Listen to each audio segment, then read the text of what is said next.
जय हिंद साथियों, exam express channel पर आपका हार्दिक स्वागत है। जैसा कि आपको पता है कि पीसीएस मंथन परिवार का ये एग्जाम एक्सप्रेस यूट्यूब चैनल भी है और ये हमारा एक एप्लीकेशन भी है प्ले स्टोर पे, जहां हम 90 दिन का एक टेस्ट श्रृंखला चला रहे हैं और प्रतिदिन हम क्या करते हैं, शेड्यूल डाल देते हैं एक वीक का कि कौन से दिन कौन सा हमारा टेस्ट होगा। तो जैसा कि आपको पता है कि हम मध्यकालीन भारत से कर रहे हैं, 43वां टेस्ट हम कर चुके हैं, यानी कि 43 हम कर चुके हैं। आज हमारा जो होगा वो 44/90 होगा और इसमें बात चल रही है हमारे कहाँ की, दिल्ली सल्तनत। यानी कि जो हम चर्चा कर रहे हैं वो दिल्ली सल्तनत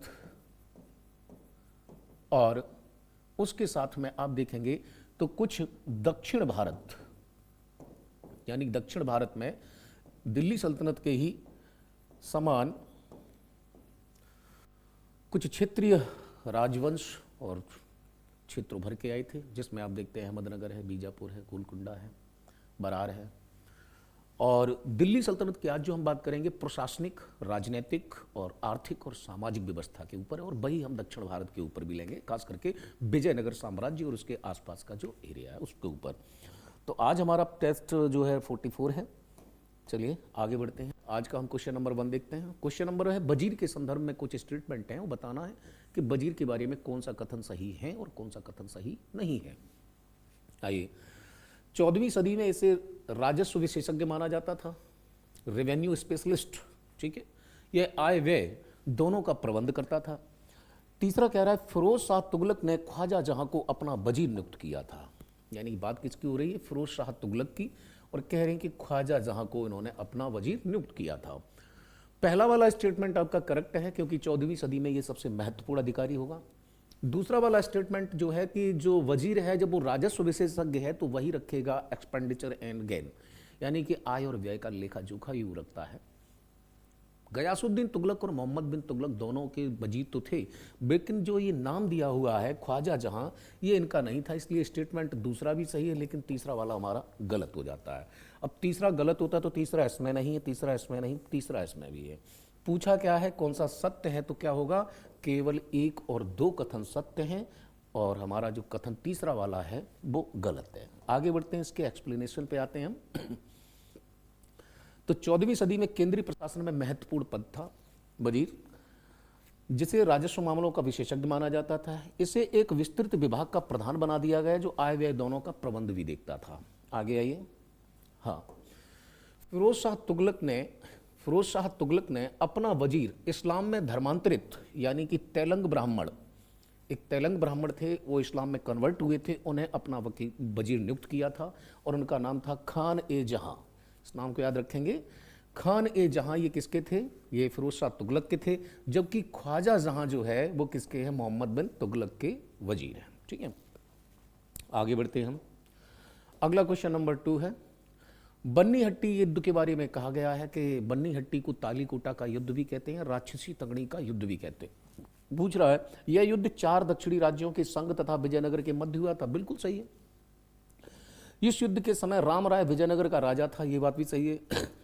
इस युद्ध में विजयनगर की पराजय हुई थी, यानी विजयनगर हार गया था इस युद्ध में। ये बहुत निर्णायक युद्ध था 1565 में जो होता है। और बोला कि निम्नलिखित में से कौन से कथन सही है। पूछा क्या है हमसे, कौन से कथन सही हैं, तो तीनों ही कथन ये दिए हुए हैं वो बिल्कुल करेक्ट हैं। और आइए व्याख्या की तरफ चलते हैं। तो व्याख्या की तरफ जाते हैं, हम देखते हैं कि उपयुक्त तीनों कथन सही हैं, क्योंकि बन्नी हट्टी का युद्ध ही किस युद्ध के नाम से जाना जाता है, राक्षसी तंगड़ी युद्ध के नाम से जाना जाता है। 23 जनवरी 1565 को होता है। विजयनगर की बढ़ती शक्ति को देख करके आशंकित हो गए थे जो संघ के राज्य थे, उन्होंने क्या बनाया, एक संघ बनाया। एक संघ का निर्माण करते हैं। तालीकोटा के निकट बन्नी हट्टी नामक स्थान पर संघ ने विजयनगर के विरुद्ध युद्ध की क्या कर दी, घोषणा कर दी। राक्षसी तंगड़ी युद्ध के नाम से भी जाना जाता है। इस युद्ध के समय 70 वर्षीय राम राय विजयनगर राज्य के राजा थे और जो इस युद्ध में हार गए थे। वो बहुत निर्णायक युद्ध था ये। अगला क्वेश्चन नंबर 3 है, बोला खालसा भूमि से क्या तात्पर्य है, यानी खालसा क्या था। तो उसमें पूछा है, यह एक कर मुक्त भूमि थी, टैक्स फ्री। दूसरा, यह दान में दी गई भूमि थी, ऐसी भूमि जिस पर केंद्र शासन का सीधा नियंत्रण था। ऐसी भूमि जिस पर हिंदू राजाओं का आधिपत्य था या अधिकार था। अब पूछ रहा है आपसे कि इनमें से कौन सा कथन जो है वो सत्य है, यानी किसके संदर्भ में पूछा है कि इसका तात्पर्य क्या था। तो ध्यान देना, ये जो भूमि थी ऐसी भूमि थी जिसका केंद्रीय शासन का सीधा नियंत्रण होता था, उसे हम कहते थे खालसा भूमि। ध्यान देगा, टर्मिनोलॉजी है और प्रशासनिक व्यवस्था आर्थिक व्यवस्था से संबंधित है, बहुत महत्वपूर्ण है। आगे बढ़ते हैं हम, अगला क्वेश्चन है, व्याख्या देखें। खालसा जमीन केंद्र सरकार का नियंत्रण था। यह व्यवस्था राज्य के प्रत्येक किसान से नहीं बल्कि चौधरी, मुकद्दम आदि स्थानीय राजस्व रेवेन्यू इंस्पेक्टरों से भूमि कर वसूला करती थी। एक और व्यक्ति था जिसका नाम क्या था, आमिल। ये एक अधिकारी होता था जो राजस्व यानी रेवेन्यू को कलेक्ट करके क्या करता था, ट्रेजरी में जमा करता था, राजकोषी में इकट्ठा करता था। ठीक, तो आमिल याद रखेंगे, चौधरी, मुकद्दम और खालसा जमीन। अगला क्वेश्चन है हमारा, दिल्ली सल्तनत की प्रादेशिक इकाइयों को लगाओ सही से। तो प्रादेशिक इकाइयां कैसे लगेंगी, आप देख रहे हैं कि प्रादेशिक यानी कि हम जो है मगध साम्राज्य से ही देख रहे हैं कि ग्राम, भुक्ति और ये प्रांत, राज्य, इस तरीके से हर एक प्रशासनिक जो है वो एरिया डिवाइडेड थे, उसमें पूछा हुआ दिल्ली सल्तनत में। तो दिल्ली सल्तनत की प्रादेशिक इकाइयों को देखेंगे तो सिख, सूबा, इक्ता और परगना, इसमें से सबसे बड़ा कौन और सबसे छोटा कौन। तो सबसे पहले से इक्ता आएगा। देखिए,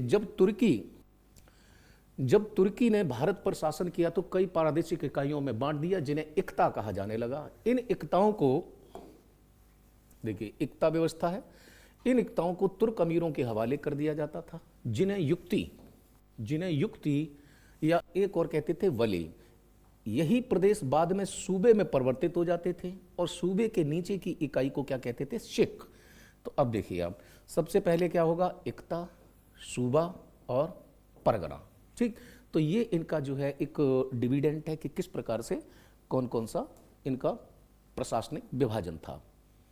सूची 1 दी है, सूची 2 दी है, इंसाई मुमालिक है, रसालत मुमालिक है, मतसरिफ है और आरिज मुमालिक है। और बोला कि कौन सा किस डिपार्टमेंट से जुड़ा हुआ है। एक शाही कारखाने का प्रधान है, एक पत्राचार विभाग का हेड है और एक फॉरेन मिनिस्ट्री का हेड है और एक मिलिट्री का है। तो ध्यान देना, आरिज मुमालिक जो है वो किसके हैं, सैन्य विभाग के हैं। आइए देखते हैं, इंसाई मुमालिक क्या देखेंगे, जितनी भी डाक आएगी उस सबको देखेंगे, पत्राचार किनके क्या मध्य हो रहा।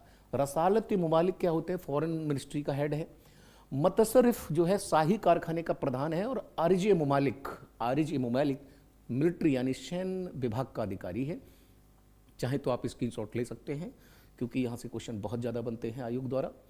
दिल्ली सल्तनत के आर्थिक सामाजिक जीवन के संदर्भ में निम्नलिखित में से कौन सा कथन जो है वो कैसा है, असत्य है। क्वेश्चन नंबर 6 है, उस काल में चांदी के टंके और तांबे के दिरहम आधारित ठोस मुद्रा प्रणाली प्रचलन में थी।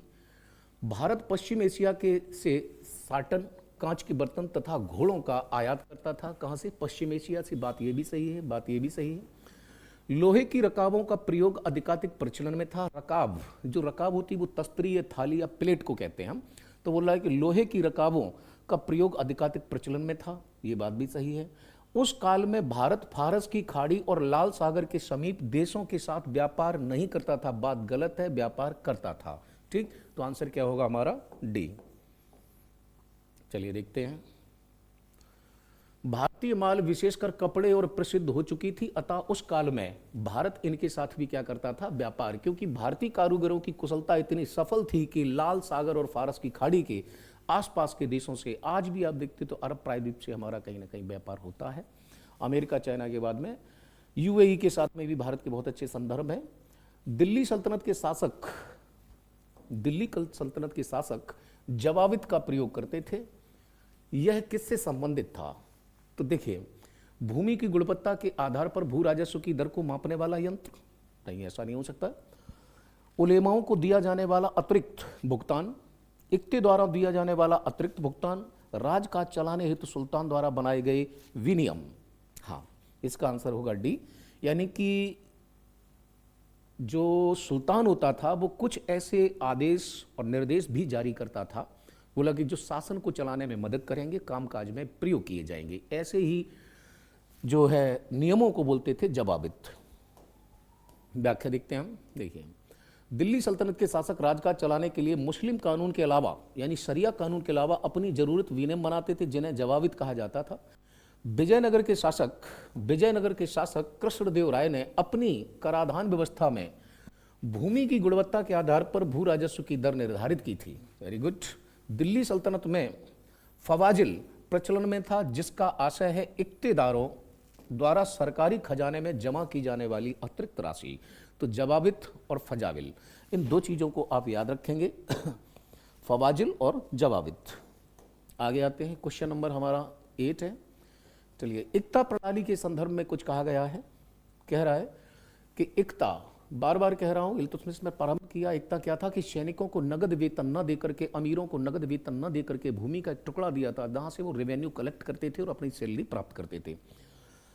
हस्तांतरणीय लगान अधिन्यास था, यह सैनिकों को उनके वेतन के बदले आवंटित किया जाता था। भारत में इक्ता व्यवस्था की शुरुआत बलबन ने की, नहीं की। इक्ता व्यवस्था शुरुआत किसने की थी? वो इल्तुतमिश ने की थी। तो इसलिए कथन आपका 3 है वो रॉन्ग हो जाता है। एलिमिनेशन मेथड से ये भी खत्म, ये भी खत्म, ये भी खत्म। आंसर बचा है आपका कौन सा? ए, यानी कि स्टेटमेंट फर्स्ट और सेकंड सही है और गलत है। आगे बढ़ते हैं। ये है इक्ता का राजस्व हस्तांतरण का स्वरूप था। भारत में इसकी शुरुआत जो है वो किसके द्वारा की जा रही है? इक्ता प्रणाली, और यह वंशानुगत प्रणाली थी। समय समय पर इन इक्ताओं का पुनर्वितरण होता था।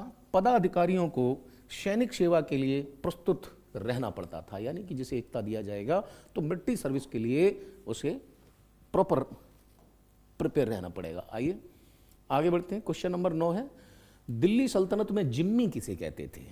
जिम्मी आया हुआ है, कई बार एग्जाम में पूछा है कि जिम्मी कौन होते थे। तो देखिए, मुस्लिम शासन को स्वीकार कर ले, जो मुस्लिम शासन स्वीकार कर जजिया देने वाली हिंदू प्रजा को जिम्मी कहा जाता था। एक वर्ड है क्या? जिम्मी। तो ध्यान देना, दिल्ली सल्तनत में जो टर्मोलॉजी है, चाहे इतिहासकार हो, उनके द्वारा लिखी हुई पुस्तकें हो, या सैन्य विभाग का अधिकारी हो, विदेश का अधिकारी हो, तो वो उनमें की जो टर्मोलॉजी है थोड़ी सी क्लिष्ट है। ठीक है, चलिए आगे आते हैं। अरबों की सिंध विजय के समय ही भारत की हिंदू प्रजा को जो मुस्लिम कानून व शासन को स्वीकार कर चुका हो और जजिया अदा करने में सहमत हो, उसे हम जिम्मी का दर्जा दिया जाता। अर्थात जिम्मी मुस्लिम शासन स्वीकार करने वाली हिंदू प्रजा थी। क्वेश्चन नंबर 10 है हमारा, कथन कारक का है। सल्तनत काल में गांव में मंदिर बनाने पर कोई प्रतिबंध नहीं था, क्योंकि सल्तनत कालीन सभी शासक हिंदू धर्म के प्रति सहिष्णु थे। आइए देखिए, सल्तनत काल के क्या बोला है? सभी। और मैंने बोला सभी, केवल, मात्र, सिर्फ, ये जो शब्द होते हैं ये डाउट क्रिएट करते हैं, और बहुत संभावना होती है कि जहाँ पे केवल, मात्र, ही, इस टाइप के जो शब्द होते हैं उनका प्रयोग किया जाता है तो वो अक्सर कर गलत होने की चांस ज़्यादा होते हैं। तो दूसरा वाला गलत। अब कह रहा है सल्तनत काल में गाँव में मंदिर बनाने पर कोई प्रतिबंध नहीं था। हाँ, ये बात ठीक है, कोई नहीं था। क्यों? अब इसमें क्या होगा, आपका ए सत्य है और आर आपका असत्य हो जाएगा। ठीक, आइए डिस्क्रिप्शन में देखते हैं क्या है।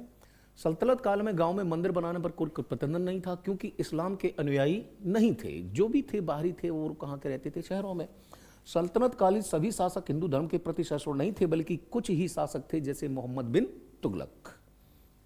आइए, अलाउद्दीन खिलजी के संदर्भ में निम्नलिखित कथनों पर विचार कीजिए। अलाउद्दीन खिलजी के समय सबसे ज्यादा मंगोल आक्रमण हुए। अलाउद्दीन ने सैनिकों को इक्ता की जगह नगद वेतन देना प्रारंभ किया। ठीक, यानी कि मिलिट्री को जो है अब इक्ता नहीं देंगे, क्योंकि सामंती व्यवस्था बढ़ती जा रही थी, इसलिए क्या बोला कि इनको हम कैश में देंगे। ठीक, और पूछा कौन से कथन सही हैं। ठीक, तो आप देखते हो ये दोनों ही स्टेटमेंट कैसे हैं। सॉरी और तीसरा और है, अलाउद्दीन खिलजी का साम्राज्य 24 सूबों में विभाजित था। ये इसका नहीं था, ये किसका था 24 सूबों में? वो है मोहम्मद बिन तुगलक। इसका शासनकाल 24 पूर्व परगनों में था, 24 सूबों में विभक्त था। स्टेटमेंट 3 आपका रॉन्ग हो जाता है। 3 यहाँ पे भी है, 3 यहाँ पे भी है, 3 यहाँ पे भी है। आंसर हो गया आपका ए, यानी कि ऑप्शन हम ए की तरफ जाएंगे, क्योंकि 1 और 2 स्टेटमेंट करेक्ट हैं। ठीक, आगे बढ़ते हैं। अगला क्वेश्चन देखते हैं, इसका देख लें। हाँ, अलाउद्दीन एक विशाल सेना रखनी पड़ी। सेना को संभालने, विभिन्न प्रकार के प्रशासनिक चुनौतियों से निपटने के लिए अलाउद्दीन खिलजी ने विभिन्न आर्थिक प्रशासनिक सुधारों को लागू किया। मोहम्मद बिन तुगलक, हाँ, बाजार नियंत्रण नीति अलाउद्दीन खिलजी की सबसे ज़्यादा फेमस है। मोहम्मद बिन तुगलक का साम्राज्य 24 सूबों में विभक्त था, ना कि अलाउद्दीन खिलजी का। शूद्रों को, सल्तनत कालीन सामाजिक व्यवस्था की बात हो रही है, शूद्रों को वेदों के अध्ययन करने का अधिकार प्राप्त था। शूद्रों को पुराणों के श्लोक सुनने पर अभी भी प्रतिबंध था। सल्तनत कालीन समाज पर्दा प्रथा से पूर्णतः मुक्त था। और पूछ रहा है कि इनमें से कौन से कथन सही नहीं हैं। ठीक, तो आइए देखते हैं सी, क्योंकि एक भी स्टेटमेंट करेक्ट नहीं है। सल्तनत काल की बात हो रही, शूद्रों के वेदों के अध्ययन और उच्चारण पर प्रतिबंध जारी रहा। शूद्रों को पुराणों के श्लोक सुनने पर प्रतिबंध नहीं था। सल्तनत कालीन समाज में पर्दा प्रथा व्यापक रूप से प्रचलित थी। क्वेश्चन नंबर 13 है, निम्नलिखित में किसने सियासतनामा पुस्तक की रचना की है? बहुत फेमस बुक है, जैसे चचनामा है और सियासतनामा। बोला निजामुद्दीन तूसी, जियाउद्दीन वर्नी, अब्दुल कादिर वदायूनी, ख्वाजा अब्दुल्ला इशामी। बोला इनमें से कौन सा था जिसने एक बुक लिखी जिसका नाम क्या है? सियासतनामा। सियासतनामा बहुत महत्वपूर्ण पुस्तक है और इसका लेखक है वो है निजामुद्दीन तूसी। चलिए आगे बढ़ते हैं। निजामुद्दीन तूसी, यह पुस्तक एकता व्यवस्था के विषय में जानकारी प्राप्त करने का ऐसा है प्रमाणिक स्रोत है। आपसे पूछ रहे कि निजामुद्दीन तूसी द्वारा लिखित पुस्तक शासन जो है सियासतनामा में मुख्य विषय और केंद्रीय विषय क्या है? तो वो क्या है? जो एकता प्रणाली है, एकता प्रणाली को इसमें केंद्र में रखा गया है। ठीक, आइए अगले क्वेश्चन पे चलते हैं। क्वेश्चन नंबर 14 है, दिल्ली सल्तनत के शासक मोहम्मद बिन तुगलक के संदर्भ में कुछ स्टेटमेंट हैं। किसकी बात हो रही है? दिल्ली सल्तनत का सबसे पढ़ा लिखा व्यक्ति, आधुनिक केजरीवाल से कर सकते हैं इसकी तुलना। मोहम्मद बिन तुगलक अपने सैनिकों को नगद वेतन देता था, लेकिन कीमतों पर नियंत्रण करने की जगह उसने टोकन सांकेतिक मुद्रा चलाई। बात सही है। मोहम्मद तुगलक द्वारा चलाए गए सांकेतिक मुद्रे मुद्रा धातु के बने होते थे, लेकिन सोने एवं चांदी के न होकर सस्ती धातु के होते थे। इसीलिए क्या करते थे लोग? इन्हें घर पे ही ढालने लगे। आंसर होगा आपका कौन सा? एक सी, 1 और 2 दोनों स्टेटमेंट कैसे हैं? करेक्ट हैं। चलिए आइए। इसी सेना के प्रबंधन के क्रम में कीमतों पर नियंत्रण की जगह उसने सांकेतिक मुद्रा लाई, जो कुछ कुछ आज की कागज की मुद्रा की तरह है। आइए, पूछ रहा है कि कुछ मॉन्यूमेंट्स हैं और किसने बनाए? शेख निजामुद्दीन औलिया का मकबरा मोहम्मद बिन तुगलक बनवाता है। मौट की मस्जिद आगे देखें, गयासुद्दीन तुगलक का मकबरा उसने स्वयं बनवाया है। आगे देखें, जमाते खाना मस्जिद जो बनवाई है अलाउद्दीन खिलजी ने बनवाई है। पूरा इनका हम लिस्ट देखें तो ये आ जाता है शेख निजामुद्दीन औलिया का मकबरा मोहम्मद बिन तुगलक। और जबकि उन्होंने कहा था कि मेरे ऊपर कोई मकबरा मत बनवाना, जो दिल्ली से दूर थे। गयासुद्दीन तुगलक की मृत्यु से पहले उन्होंने कहा था हनहोज हूम दिल्ली अस्ते, दिल्ली अभी दूर है। क्योंकि गयासुद्दीन तुगलक ने बोला था कि मेरे दिल्ली से आने से पहले कह दो इनसे कि ये दिल्ली खाली कर दें, और हुआ भी था ऐसे ही। तुगलकाबाद के निकट उसकी मृत्यु हो गई थी। मौट की मस्जिद मियाँ भुवा ने, और जमात खाना मस्जिद अलाउद्दीन खिलजी ने, और गयासुद्दीन तुगलक का मकबरा गयासुद्दीन तुगलक ने स्वयं बनवाया था। 2.5 दिन का झोपड़ा है, इसके बारे में पूछ रहा है। 2.5 दिन का झोपड़ा कुतुबुद्दीन ऐबक ने दिल्ली में बनवाया। बात गलत है। ये कहाँ पर है? ये आपका अजमेर में है। ये अजमेर में है। ठीक, तो पहला स्टेटमेंट आपका गलत है। दूसरा लिखा है सुल्तानगढ़ी के मकबरे का निर्माण इल्तुतमिश ने करवाया था। 2.5 दिन का झोपड़ा एक संस्कृत विद्यालय था। हाँ, ये बात बिल्कुल सही है, संस्कृत विद्यालय था जिसे 2.5 दिन में प्रिपेयर किया गया था, इसलिए उसका नाम है 2.5 दिन का झोपड़ा। अब आप देखते हैं स्टेटमेंट 1 आपका गलत हो जाता है तो ऑप्शन ये भी नहीं होगा, ऑप्शन ये भी नहीं हो सकता है। ठीक है, यानी कि जो बात है वो 2 सही हैं, यानी कि ऑप्शन आपका बी सही है, स्टेटमेंट ए 2 और 3 सही है। ठीक, आइए डिस्कशन की ओर चलते हैं। तो डिस्क्रिप्शंस देखेंगे, एक्सप्लेनेशन पे आएंगे। तो देखिए, 2.5 दिन का झोपड़ा कुतुबुद्दीन अजमेर में बनवाया था। ठीक है, क्वेश्चन नंबर 17 है, ज़कात मुसलमानों का धार्मिक कर था जो केवल धनवान मुसलमान ही चुकाते थे। जजिया कर से स्त्रियां, बच्चे, अंधे, लंगड़े, वृद्ध, साधु एवं पुजारी मुक्त थे। उस मुसलमानों से लिया जाने वाला एक धार्मिक कर था। तीनों पे विचार कीजिए, कौन से कथन सही हैं, ये बताना है कि स्टेटमेंट कौन से इसमें सही है। तो इसमें वो जजिया, जकात, उस्र, खुज्म, खरास, ऐसे ये नए नए कर आए हुए थे, तो उन करों के संदर्भ में है। तो जजिया से ये लोग मुक्त थे, ये बात बिल्कुल सही है, इनसे मुक्त कर नहीं लिया जाता था। जकात मुसलमानों से लिया जाने वाला एक धार्मिक कर था, उस्र जो है वो मुसलमानों से लिया जाने वाला धार्मिक कर नहीं था। स्टेटमेंट 3 आपका रॉन्ग है। अब जब तीसरा वाला गलत है तो एलिमिनेशन मेथड कहता है कि सभी सही है नहीं, 3 इसमें भी है, 3 इसमें भी है। आंसर बचता हमारा कौन सा? केवल 1 और 2 स्टेटमेंट हमारे करेक्ट हैं।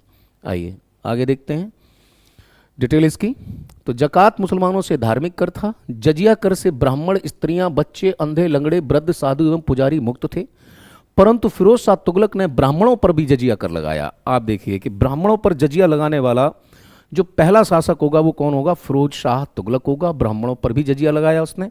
उस मुसलमानों से लिए जाने वाला एक भूमि कर था, ना कि धार्मिक कर। ठीक, आइए आगे आते हैं। क्वेश्चन नंबर 18 है, सिकंदर लोदी ने फिरोजाबाद दिल्ली में एक धूप घड़ी और एक जल घड़ी बनवाई।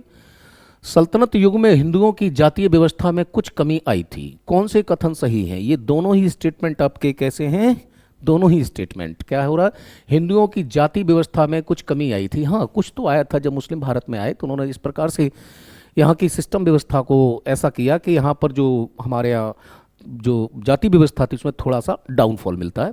सिकंदर लोदी ने, सिकंदर लोदी तो भाई आगरा से रिलेटेड है, ये दिल्ली में कैसे बनवाएगा? स्टेटमेंट 1 रॉन्ग है, बताना है सही है। तो केवल कौन सा स्टेटमेंट सही है? 2, क्योंकि ये बात दोनों फिरोज शाह तुगलक की हैं। फिरोज शाह तुगलक ने फिरोजाबाद दिल्ली में एक धूप घड़ी और एक जल घड़ी बनवाई। सल्तनत युग में हिंदुओं की जाति व्यवस्था में कुछ कमी आई थी। मुसलमानों ने हिंदुओं की आरती प्रथा को अपना लिया, जिसे उन्होंने निशार कहकर पुकारा। यानी कि देखिए कथनों पर विचार कीजिए, क्या कहा था? निशार, यानी कि जो मंदिरों में आरती होती थी वो मुसलमानों ने हिंदुओं की आरती प्रथा को अपना लिया। दुल्हन को सजाने के लिए 16 श्रृंगार की प्रथा को भी मुस्लिमों ने अपनाया। सेकेंड स्टेटमेंट भी सही है, दूसरा भी सही है। मुसलमानों के शब ए बारात एक त्यौहार होता है को हिंदुओं ने शिवरात्रि के रूप में मनाना प्रारंभ कर दिया।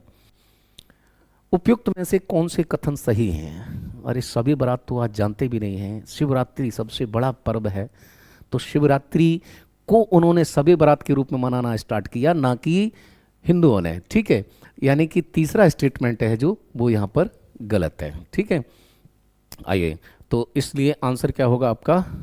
1 और 2। आगे बढ़ते हैं, व्याख्या देखिए इसकी क्या लिखा है। कुछ टर्मिनोलॉजी है, ध्यान देना। दुल्हन को सजाने की प्रथा क्या कहलाएगी? हफ्त ओ नूह, ठीक जैसी जैसे 16 श्रृंगार। हिंदुओं की आरती प्रथा को अपना लिया, उन्होंने इसे क्या कहकर पुकारा? निशार। ठीक, पीरों की पूजा और संतों की मजारों पर जाने की प्रथा मुसलमानों ने हिंदुओं की पूजा पद्धति और तीर्थ यात्राओं से करनी सीख लिया। मुसलमानों ने अपने त्यौहार भी हिंदुओं की भांति अब मनाने आरंभ कर दिए। जैसे मुसलमानों ने सबे बारात को हिंदुओं के शिव रात्रि के त्यौहार की भांति मनाया। इसी कारण टीटस एक इतिहासकार है, लिखा है कि जितना इस्लाम ने हिंदू धर्म को प्रभावित नहीं किया, उतना हिंदू धर्म ने इस्लाम धर्म को प्रभावित किया। ठीक, यही गंगा जमुनी तहजीब की जो है संस्कृति है। आइए क्वेश्चन नंबर 20 से कहा गया है कि कपड़ा काटने के लिए चरखे का प्रयोग सल्तनत युग से ही हुआ, क्योंकि चरखे का सर्वप्रथम उल्लेख इशामी द्वारा लिखित पुस्तक फुतूह सलातीन, वेरी गुड, इसामी एक इतिहासकार है और उसने एक पुस्तक लिखी, क्या नाम है? फुतूह सलातीन। बोले इसमें किया गया है। कथन और कारण के संदर्भ में बताना क्या ये जिगजैग से रूप से फिट बैठ रहा? अगर फिट बैठ रहा तो ठीक है, और नहीं बैठ रहा तो फिर आंसर चेंज होगा आपका। तो ए आर दोनों सत्य हैं, ए आर दोनों सत्य हैं, लेकिन आर जो है वो ए की व्याख्या नहीं कर रहा। चरखे का सर्वप्रथम इसमें हुआ था, फुतूह सलातीन में। यह दोनों कथन सत्य हैं। पहले कथन के विषय में दूसरा कथन जानकारी देता है, ना कि उसकी कारण है। सल्तनत काल के संदर्भ में कुछ विचार हैं। अलाउद्दीन खिलजी शराब पर पूर्णतः प्रतिबंध नहीं लगा सका। अलाउद्दीन खिलजी शराब पर पूर्णतः प्रतिबंध नहीं लगा सका। इरफान हबीब के अनुसार भारत में कुतुबनामा का प्रयोग इसी काल में। कुतुबनामा कुछ नहीं, कुतुबनामा सिर्फ एक डायरेक्शन जानने का यंत्र है और उसमें मैप और नक्शे थे, उसको हम कुतुबनामा, जैसे आज का मैप और कंपास जो हमें नेविगेशन के लिए वो सहायता करते हैं। कौन से कथन सही हैं? तो 1 और 2 दोनों ही सही हैं। इरफान हबीब एक इतिहासकार हैं। यद्यपि अलाउद्दीन खिलजी ने अनेक व्यवस्थाओं को सफल रूप से लागू किया, पर शराबबंदी नहीं कर पाया। इरफान हबीब के अनुसार भारत में कुतुबनामा का प्रयोग इसी काल में है। इससे मध्यकाल में अनेक समुद्री अभियान और यात्राएं क्या हो चुकी थी? संभव हो सकें। सल्तनत कालीन समाज के लिए फिर क्वेश्चन आया, हिंदू तथा मुसलमान दोनों में दास प्रथा प्रचलित थी, स्त्रियों को शिक्षा एवं धार्मिक अधिकार प्राप्त था, धनवानों एवं सम्मानित व्यक्तियों में बहुविवाह प्रचलित थी, विधवाओं को पुनः विवाह करने की मान्यता थी। कौन सा स्टेटमेंट इनसे में बताना है सत्य नहीं है, यानी कि एक स्टेटमेंट इनमें ऐसा है जो कैसा है, रॉन्ग है। तो ध्यान देना, विधवा विवाह प्रचलन अभी भी वैलिड नहीं था। ठीक, आगे बढ़ते हैं। देखिए, हिंदू स्त्रियों का उच्च वर्ग में सम्मान था, वे शिक्षा प्राप्त करती थी, धार्मिक कार्यों में भी भाग लेती थी। उनमें अनेक स्त्रियां शस्त्र विद्या और विद्वता में भी काफी महारत हासिल थी, परंतु उनकी व्यवहारिक स्थिति निम्न मानी गई और वे कई नवीन कुप्रथाओं से पीड़ित हो गईं। यद्यपि जनसाधारण में एक स्त्री एक पुरुष से विवाह की प्रथा थी, परंतु धनवान सम्मानित व्यक्तियों में बहुविवाह मैनी हस्बेंड्री का प्रचलन था। विधवाओं को पुनः विवाह का अधिकार नहीं था, या तो उन्हें पति की तलाश के लाश के साथ जल जाना पड़ता था अथवा मृत्यु पर्यंत सन्यासियों का जीवन व्यतीत करना पड़ता था। ऐसी स्थिति में सती प्रथा के प्रचलन का स्वाभाविक था। हिंदू तथा मुसलमान दोनों में दास प्रथा प्रचलित थी। कथन कारण का क्वेश्चन है, अलाउद्दीन खिलजी की बाजार नियंत्रण की नीति से सैन्य हितों से प्रचलित थी। यानी अलाउद्दीन खिलजी की जो बाजार नियंत्रण की नीति है वो सैन्य हितों से प्रभावित थी या परिचालित थी। कारण क्योंकि अगर यहां पर आप लगा दोगे, क्योंकि सैनिक अपनी आवश्यकताओं की वस्तुएं दिल्ली के व्यापारियों से खरीदते थे और यहां आशंका थी कि व्यापारी अपनी चीजों की कीमत बढ़ा देंगे, इसलिए ए आर दोनों सही हैं और ए आर की सही व्याख्या करते हैं। ठीक है, आगे बढ़ते हैं। अगला क्वेश्चन है हमारा। तो अगला क्वेश्चन जो है इसकी व्याख्या है, अफसर बड़ी सावधानी से कीमतों का सर्वेक्षण करते थे और जो व्यापारी निश्चित दरों का उल्लंघन करते थे उन्हें सजा मिलती है। ऐसा कहा जाता है कि कम तोलने वाले का उतना ही मांस काट के बराबर कर दी जाती थी वस्तु को। तो काफ़ी हार्ड एंड टफ थी, क्योंकि लौह एवं रक्त की नीति अपना रहा है सुल्तान। सल्तनतकालीन प्रशासन के हैं, बाजार पर नियंत्रण रखने वाले अधिकारी को दीवाने रियासत कहा जाता था। धर्म संबंधी कार्यों का प्रमुख सद्र उस सुदूर नामक अधिकारी था। बोला कौन से कथन सही नहीं है, तो सी आंसर होगा, 1 और 2 दोनों ही, वो डी, क्योंकि दोनों ही कथन कैसे हैं, सत्य हैं, यानी दोनों कथन सही हैं। तो दीवाने रियासत को देखना, दीवाने रियासत ये क्या करेगा, ये बाजार पर नियंत्रण रखेगा। सद्र उल सुदूर ये क्या होता था, धर्म संबंधी कार्यों का प्रमुख। दूसरा, चीफ जस्टिस कौन होते थे, काजी उल कुजात, ये न्याय विभाग का प्रमुख होता था, यानी सीजेआई, चीफ जस्टिस को मान सकते हैं हम, तो ये थे, तो ये अधिकारी हैं। आगे आते हैं 25वें हैं, फिर मिलाना है दीवाने वकूफ, दीवाने अमीर को ही दीवाने मुस्तखराज और दीवाने इस्तेआक ये बोले गए हैं कि ये किस किस ने प्रारंभ किए। तो ध्यान देना, सबसे पहले आते हैं हम जलालुद्दीन खिलजी। तो जलालुद्दीन खिलजी ने जो है स्टार्ट किया था ये वाला। एक का होगा कौन सा आपका 3, तो एक का 3 इसमें नहीं है, एक का 3 इसमें नहीं है, आंसर गलत हो गया। दीवाने अमीर को ही सभी को पता है ये मोहम्मद बिन तुगलक ने है, तो बी का बन होना चाहिए, ये भी यहाँ से खत्म होता है और बी का बन हमें यहाँ पे मिल जाता है। ठीक है, चलिए देख लेते हैं, ये रहा इसका। दीवाने वकूफ जलालुद्दीन खिलजी हैं। दीवाने अमीर को ही कृषि विभाग का प्रमुख होता था, ये किसने प्रारंभ किया था, मोहम्मद बिन तुगलक ने।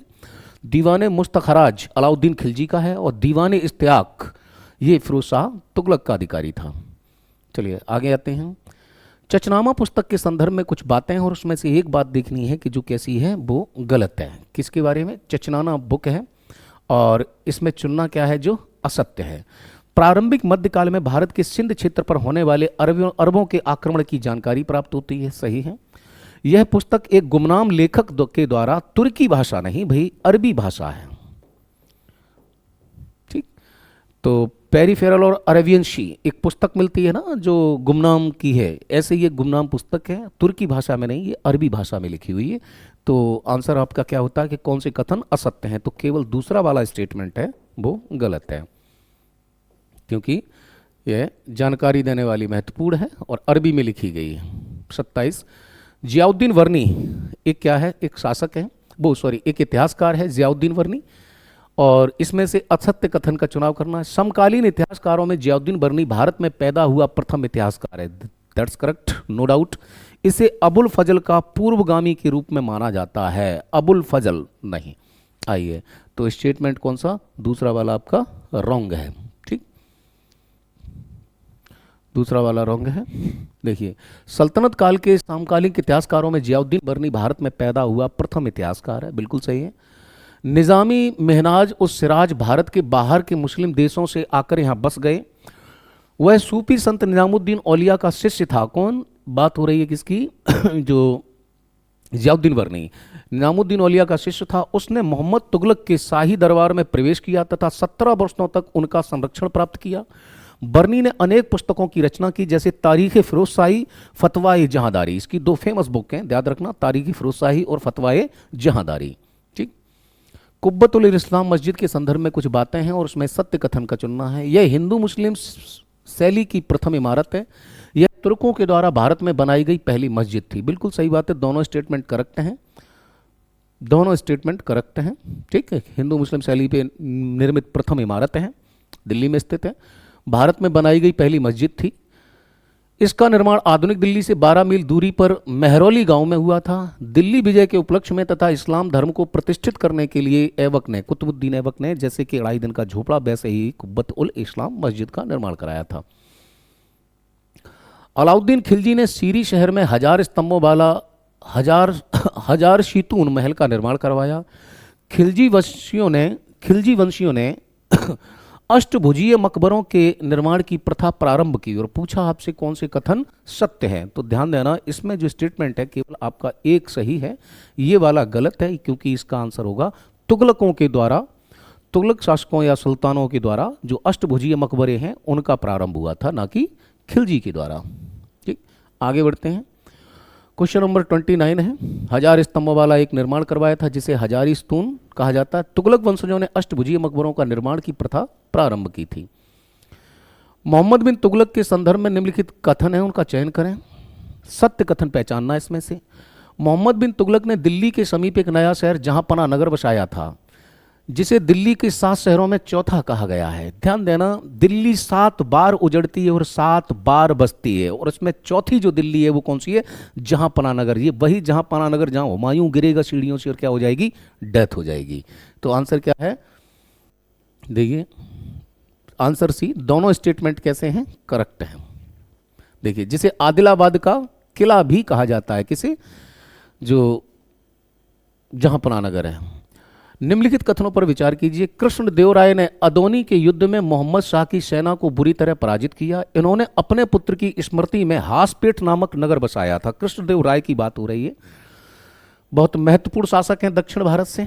अदोनी के युद्ध में मोहम्मद शाह को सेना को पराजित किया, बात सही है, नो डाउट, लेकिन पुत्र की स्मृति में नहीं। जो कर्नाटक का हासपेट है ना, कर्नाटक का हासपेट इन्होंने अपनी पत्नी के स्मृति में, ना कि पुत्र। तो स्टेटमेंट दूसरा वाला कैसा हो जाता, गलत, इसलिए केवल एक ही सही है। अदोनी का युद्ध होता है कब, 1509 से 10 में। बीदर के सुल्तान महमूद शाह ने विजयनगर पर आक्रमण किया।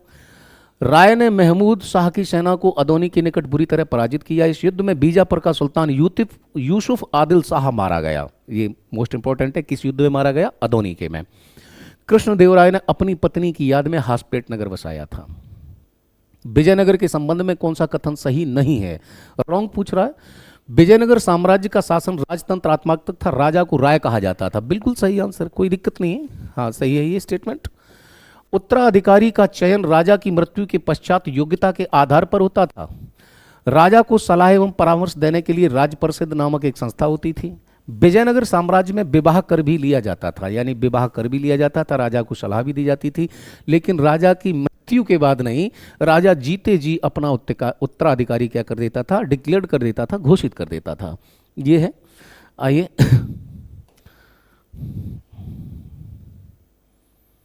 Question number 33। तालीकोटा या राक्षस तगड़ी का युद्ध 24 जनवरी 1565 भाई यहां पर गलत हो गया, अभी हमने पीछे ही देखा था, क्या था, 23 जनवरी और 1565, यानी कि पहला स्टेटमेंट आप देखते हैं तो कैसा जा रहा है, रॉन्ग जा रहा है। इस युद्ध में विजयनगर के विरुद्ध बीजापुर, बरार, अहमदनगर और गोलकुंडा संघ शामिल थे। जो 4 मैंने बोला था, 4 संघ थे, उसमें बरार नहीं था, बरार तटस्थ था। ठीक, इस संघ का नेतृत्व गोलकुंडा का शासक यूसुफ आदिल शाह कर रहा था। नहीं, यूसुफ आदिल शाह गोलकुंडा का नहीं था। और ये बोले कौन से कथन असत्य हैं, तो ध्यान देना 1 2 3 ये तीनों ही कथन कैसे हैं, रॉन्ग हैं। देखिए, बरार प्रांत ने खुद, ठीक है, बीजापुर, बीदर, अहमदनगर और गोलकुंडा थे। बरार प्रांत ने खुद को इस युद्ध से अलग रखा। बीजापुर का शासक था आदिल शाह, ना कि गोलकुंडा का। बहमनी और विजयनगर के संदर्भ में मध्य संघर्ष किसके काल में प्रारंभ हुआ? बहमनी और विजयनगर दोनों में देखेंगे तो हरिहर प्रथम के समय ये प्रारंभ हो चुके थे, ठीक। और रायचूर के किले का पर अधिकार करने के बाद प्रारंभ हुआ। रायचूर द्वाब कहते हैं कृष्णा और तुंगभद्रा नदियों का जो द्वाब है उसे रायचूर का द्वाब है। आगे आए, संगम वंश, तुलुप वंश, सालुब वंश, आर्बिडू वंश, ये कुछ वंश हैं जिनके संस्थापक पूछे गए हैं, खास करके जो दक्षिण भारत है वहां से रिलेटेड। तो ध्यान देना, संगम वंश की स्थापना कौन करता है? संगम वंश की हरियर एवं बुक्का करते हैं। तुलुप वंश वीर नरसिंह, सालुब वंश नरसिंह सालुब, नाम से ही स्पष्ट है। आर्बिडू वंश तिरुमल्ल, ठीक। तो 1 2 3 सब सिस्टम से लगे हैं, कोई लोड नहीं लेना इस पे। चलिए, पूछा गया है बुक्का प्रथम के संदर्भ में कथनों पर विचार कीजिए और बताइए इनमें से कौन सा सही है। आगे लिखा है बुक्का प्रथम नई मदुरई को विजयनगर साम्राज्य में शामिल किया। बुक्का की पत्नी ने अपने पति द्वारा मदुरई विजय को अपने ग्रंथों मदुरई विजयम, बुक्का की पत्नी नहीं जी, ऐसा नहीं है, मदुरई विजयम में वर्णित किया। बुक्का की पत्नी नहीं, बुक्का की पत्नी नहीं, मदुरई को विजयनगर साम्राज्य में शामिल किया बुक्का ने। चलिए देखते हैं, तो पूछ रहा है सही है, तो सेकंड वाला तो डाउटफुल है, सेकंड वाला नहीं, केवल एक सही है, ठीक, एक सही है, क्योंकि विजय को उसके पुत्र कुमार कंपन द्वारा पूर्ण किया गया, यानी कि जो मदुरई विजय थी उसको इसके पुत्र के द्वारा क्या किया गया था, कंप्लीट किया गया था। बुक्का के पुत्र कुमार कंपन की पत्नी गंगा देवी ने अपने पति द्वारा मदुरा विजय को अपने ग्रंथ किसमें, तो मदुरा विजयम जो लिखी है वो किसने लिखी है, गंगा देवी ने, और ये पत्नी किसकी थी, कुमार कंपन की, ठीक है। स्टेटमेंट याद रखेंगे। यहां से आगे बढ़ते हैं। 37 है, हरिहर प्रथम के संदर्भ में दिए गए कुछ स्टेटमेंट हैं और उनमें से आपको देखना है कि कौन सा स्टेटमेंट यहाँ पे सही है। यह संगम वंश का प्रथम शासक था और इसने पहली राजधानी अनेगोंडी को बनाया। हरिहर प्रथम ने होलसेल राज्य को अपने राज्य में मिला लिया, होलसेल कदम्ब, तो इनमें से होलसेल को मिला लिया। और पूछा कौन से कथन सही है, तो ध्यान देना ये दोनों ही स्टेटमेंट जो है वो कैसे हैं, सही हैं, 1 और 2 दोनों सही हैं, ठीक। आगे आए, निम्नलिखित कथनों में से कौन सा एक देवराय प्रथम के संदर्भ में सत्य नहीं है? क्या पूछ रहा है, देवराय प्रथम के संदर्भ में ये सत्य नहीं है। इसने तुंगभद्रा नदी पर बांध बनाकर नहरें निकाली। इटली का यात्री निकोलस कॉन्टी इसके शासनकाल में विजयनगर की यात्रा पर आया। देवराय प्रथम ने अपनी सेना में बड़ी संख्या में मुसलमानों की भर्ती करना आरंभ किया। अपनी पुत्री का विवाह बहमनी शासक फिरोज शाह के साथ कर दिया। यानी कि इसमें जो स्टेटमेंट है पूछ रहा है कौन सा सही नहीं है, तो ये सही है कि तुंगभद्रा पे उसने क्या किया, बांध बनाकर नहरें निकाली, फिरोज शाह तुगलक की तरह। ठीक वैसे ही आप देखते हैं इटली का यात्री निकोलस कॉन्टी भी इसके समय भारत आया था, दक्षिण भारत की यात्रा की, सही है। देवराय प्रथम ने क्या किया था, अपनी सेना में बड़ी संख्या में मुसलमानों को भर्ती किया, ये बात गलत है जी, ठीक, क्योंकि देवराय ने नहीं, किसने किया था, देखो देवराय प्रथम ने नहीं बल्कि देवराय द्वितीय ने अपनी सेना में बड़ी संख्या में मुसलमानों की भर्ती प्रारंभ की थी। देवराय सोनार की बेटी नामक युद्ध, सोनार की बेटी, अच्छा जी, एक ऐसा भी युद्ध है जिसका नाम क्या है, सोनार की बेटी नामक युद्ध, क्या है, कभी राक्षसी तंगड़ी है, कभी सोनार की बेटी है। तो सोनार की बेटी नामक युद्ध में बहमनी शासक को पराजित किया और अपनी पुत्री, पराजित हुआ यानी हार गया, और अपनी पुत्री का विवाह फिरोज शाह के साथ कर दिया। उसने दहेज में बांकापुर फिरोज शाह को भी दे दिया, ठीक है। कौन सा एक कृष्णदेवराय के अष्ट दिग्गजों में शामिल नहीं था? जैसे शिवाजी की अष्ट प्रधान है, चंद्रगुप्त विक्रमादित्य के 9 रत्न थे, अकबर के 9 रत्न मिलेंगे। तो जो इनमें पूछा है कि इनकी अष्ट दिग्गज थे, इनके जो दरबारी थे उन्हें अष्ट दिग्गज कहते थे, कौन शामिल नहीं था? अल्पसानी पेड़ना, भट्टमूर्ति, श्री नरसा नायक और पिंगली सूरन। बोला कौन सा शामिल नहीं था, तो ध्यान देना जो श्री नरसा नायक हैं ये इसमें नहीं थे। कौन कौन से थे वो आप एक बार देख लीजिए। तो कृष्णदेव राय के राज दरबार में तेलुगु के 8 महान कवि एवं विद्वान थे। देख लीजिए किसके, कृष्णदेव राय के दरबार में 8 महान क्या थे, तेलुगु विद्वान और कवि थे। इनमें देखें सबसे पहले अल्लासानी पेदन्ना, तेनालीराम, नंदती मन्नन, भट्टमूर्ति, धुर्जटी और अच्चल राजू रामचंद्र और मादयागिरी मल्लन और पिंगली सूरन, यानी कि ये 8 थे।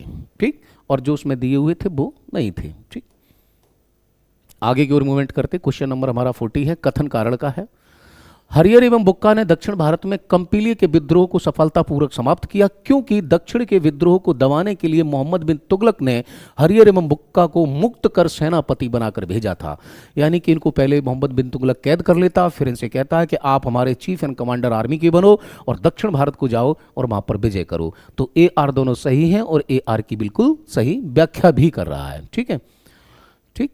तो कंपिली के विद्रोह को दबाया। इसी बीच हरियर बुक्का ने विद्यारण नामक संत से संपर्क में आए। विद्यारण ने अपने गुरु विद्यातीर्थ को अनुमति से हरियर एवं बुक्का को पुनः हिंदू धर्म में क्या कर लिया था, दीक्षित।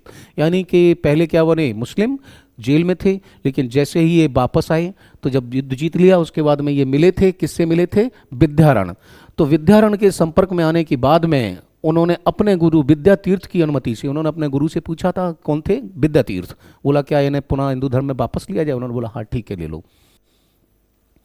क्वेश्चन नंबर 41 है, कह रहा मुबारक शाह खिलजी के शासनकाल में खाने जहां तेलंगनी का मकबरा बनाया गया। खाने जहां तेलंगनी का मकबरा निजामुद्दीन औलिया के मकबरे के उत्तर में स्थित है।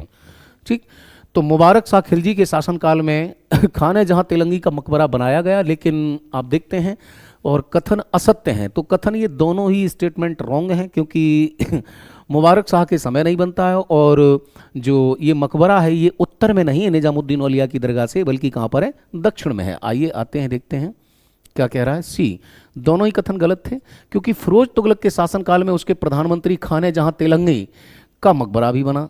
यह मकबरा निजामुद्दीन औलिया मकबरे के दक्षिण में है। इसका निर्माण खाने जहां तेलंगी के पुत्र जौना शाह ने करवाया था। इसी ने एक काली मस्जिद भी बनाई थी। तो काली मस्जिद जौना शाह ने, और खाने जहां तेलंगी का मकबरा ये वही थे जो कन्वर्ट होके आए थे। क्वेश्चन नंबर 42 है, पूछ रहा है बराबक सुल्तान के बाद न्याय का सर्वोच्च अधिकारी, और पूछा क्या है, सही कथन का चुनाव करें। ठीक, बोला है कि बराबक कौन थे, सुल्तान के बाद न्याय का सर्वोच्च अधिकारी। अमीर ए हाजिब सुल्तान के शिकार की व्यवस्था करता था, नहीं, अमीर ए शिकार होगा। अमीर ए शिकार सुल्तान से मिलने वालों की जांच पड़ताल करता था, यानी चेकिंग गेट पॉइंट पे, एंट्री पॉइंट पे, नहीं, ऐसा नहीं। सर ए जानदार सुल्तान के अंगरक्षकों का प्रधान था। सर ए जानदार यानी कि जो इनकी एसपीजी का ग्रुप था, कमांडो थे, और जो प्रोटेक्शन गार्ड थे उनका जो हेड होता था, चीफ इंचार्ज, वो कौन होता था, सर ए जानदार। तो 3 ऊपर के रॉन्ग हैं, क्वेश्चन जो है डी आंसर सही होगा। आइए देख लेते हैं। देखिए, बारवक कौन था, दरबान की सारो शौकत और जो रस्में हैं वो फॉलो की जा रही हैं या नहीं, इनको देखने वाला था। अमीर हाजिब सुल्तान से मिलने वालों की क्या करता था, जांच पड़ताल करता था। अमीर शिकार सुल्तान के लिए शिकार की व्यवस्था करता था कि आज किस डायरेक्शन में जाना है। सरे जानदार सुल्तान के अंगरक्षकों का प्रधान अधिकारी था। सिकंदर लोदी के वजीर मियां मुंजा ने संस्कृत ग्रंथों के आधार पर तिब्ब ए सिकंदरी की रचना की। सिकंदर लोदी के शासनकाल में लज्जत ए सिकंदर शाही की रचना की गई। आइए देखते हैं कथन असत्य कौन से हैं। तो होगा इनमें से कोई नहीं, क्योंकि दोनों ही कथन कैसे हैं, सही हैं। देखिए, इनके वजीर मियां मुंजा ने किसका, सिकंदर लोदी का है। संस्कृत ग्रंथों के आधार पर तिब्ब ए सिकंदरी अर्थात महाआयुर्वेद यानी मेडिसिन से ग्रंथ की क्या करते हैं, रचना। गायन विद्या के एक श्रेष्ठ वेद लज्जत एक सिकंदर शाही की रचना हुई।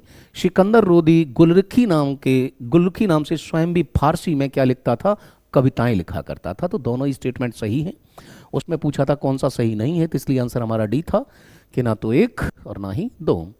सल्तनत कालीन सैन्य व्यवस्था के संदर्भ में कि जो आर्मी के था उसमें क्या पूछा हुआ कि असत्य है। इल्तुतमिश पहला सुल्तान था जिसने सेना रखने के महत्व को समझा। अलाउद्दीन खिलजी ने एक पृथक सैन्य विभाग दीवाने अर्ज का गठन किया था और पूछा कौन से कथन असत्य हैं। तो आप देखना आंसर बी है, केवल दूसरा वाला असत्य है। देखिए, तुर्की शासन व्यवस्था मुख्य से सैन्य पद्धति और सैन्य शक्ति पर आधारित थी।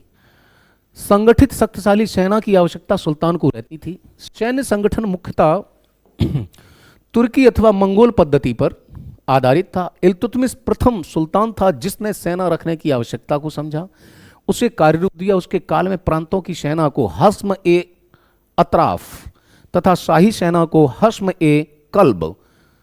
बलबन ने इनकी संख्या में भारी वृद्धि की। उसने एक पृथक सैन्य विभाग, कौन सा, दीवाने अर्ज का गठन किया था। ठीक है, तो अलाउद्दीन ने इस क्षेत्र में सबसे अधिक ध्यान दिया, यानी एक आर्मी के महत्व को समझ रहा है, एक आर्मी को परमानेंट रख रहा है, एक आर्मी को एकता देगा और एक फिर जो है आर्मी को कैश वेतन देना स्टार्ट करेगा। ठीक है, तो चाहे तो स्क्रीनशॉट ले सकते हैं आप।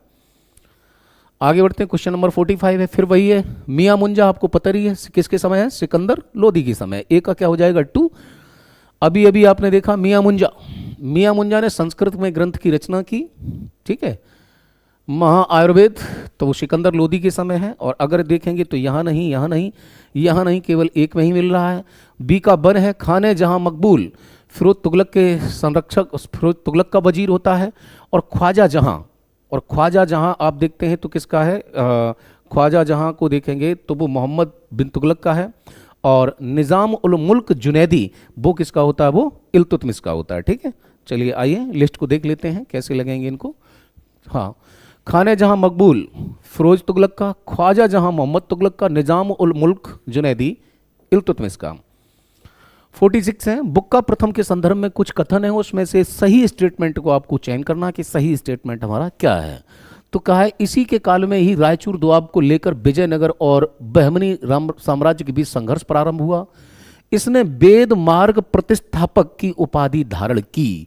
पूछ रहा सत्य कौन से हैं, तो सी यानी कि 1 और 2 दोनों ही हैं। देखिए, हरिहर प्रथम के बाद बुक्का प्रथम संगम वंश का अगला शासक बनता है।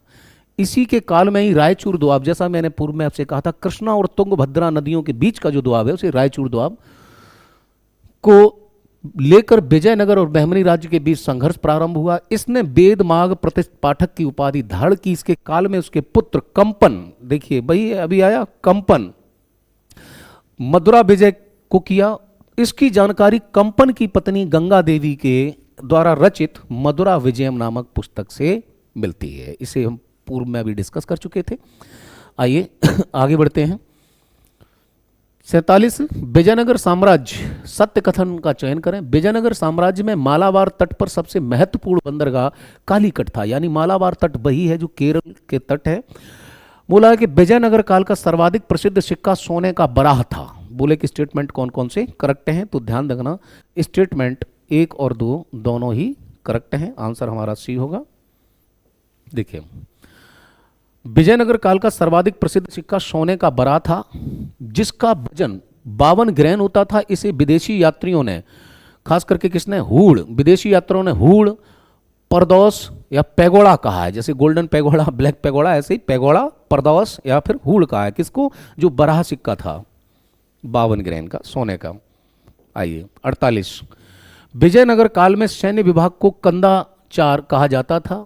इस विभाग का प्रधान अधिकारी अमरनायकम। और बोला कथन कौन सा सत्य है, सही स्टेटमेंट का चयन करना है। तो ध्यान देना केवल एक स्टेटमेंट सही है, सेकंड वाला गलत है। ठीक है, क्योंकि जो सेनापति मिलिट्री का चीफ ऑफ द आर्मी आप बता रहे हो वो गलत है। विजयनगर काल में सैन्य विभाग को कंदाचार कहा जाता था। इस विभाग का प्रधान अधिकारी दंड नायक या फिर सेनापति था। सेना के अंग के पैदल, अश्वरोही, हाथी, ऊंट, तोप सैनिकों को सामान्यतः राजकोष से नगद वेतन दिया जाता था। ये बहुत इंपॉर्टेंट है जी, इनकी सैन्य व्यवस्था। आगे आते हैं, सूची 1 सूची 2 है, बरार, गोलकुंडा, बीजापुर, बीदर। ठीक है, तो आप देखते हैं बीदर से है बराद शाही, बीजापुर से आदिल शाही, गोलकुंडा कुतुब शाही और बरार से इमाद शाही। 1 2 3 4 सिस्टम से लगे हुए हैं, देख लीजिए आप। और अक्सर कर ये रिपीटेड हो जाते कई बार। बीदर बरात शाही है, बरार इमाद शाही है, और अहमदनगर निजाम शाही राजवंश, और गोलकुंडा कुतुब शाही, और बीजापुर आदिल शाही वंश। चाहे तो आप स्क्रीनशॉट ले सकते हैं, सभी बिल्कुल सिस्टम से लगे हुए हैं। आज का फिर हमारा क्वेश्चन नंबर 50 है और लास्ट है, और इसमें कहा गया कथन कारण का मिलान करना है। बीदर शहर की अवस्थिति वर्तमान में कर्नाटक राज्य के मंजिला नदी के किनारे है, क्योंकि यहाँ के बरीद शाही वंश का संस्थापक कासिम वरीद था। भाई बातें तो दोनों करेक्ट हैं, लेकिन एक दूसरे पे फिट नहीं बैठ रही, जिगजैग हमारा पूरा नहीं हो रहा, क्योंकि का जवाब नहीं दे पा रहा, कारण नहीं बता पा रहा। इसलिए ए और बी दोनों सत्य हैं, लेकिन आर ए की सही व्याख्या नहीं करता है। हम बी की ओर जाएंगे। देखिए, बीदर शहर की अवस्थिति वर्तमान में कर्नाटक राज्य में मंजिरा नदी के किनारे स्थित है। यहाँ के बरीद शाही वंश का संस्थापक कासिम वरीद था। वरीद जॉर्जिया का तुर्क था। यह सुंदर हस्तलेख लिखता था तथा कुशल संगीतज्ञ भी था।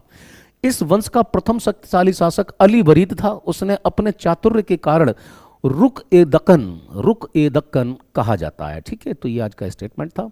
अगली क्लास में हम आपसे फिर मिलते हैं। हमारा 45 वाला सेगमेंट टेस्ट होगा और उसके लिए हम डिस्कशन आपसे करते हैं। ठीक है, तब तक के लिए धन्यवाद, नमस्कार जी।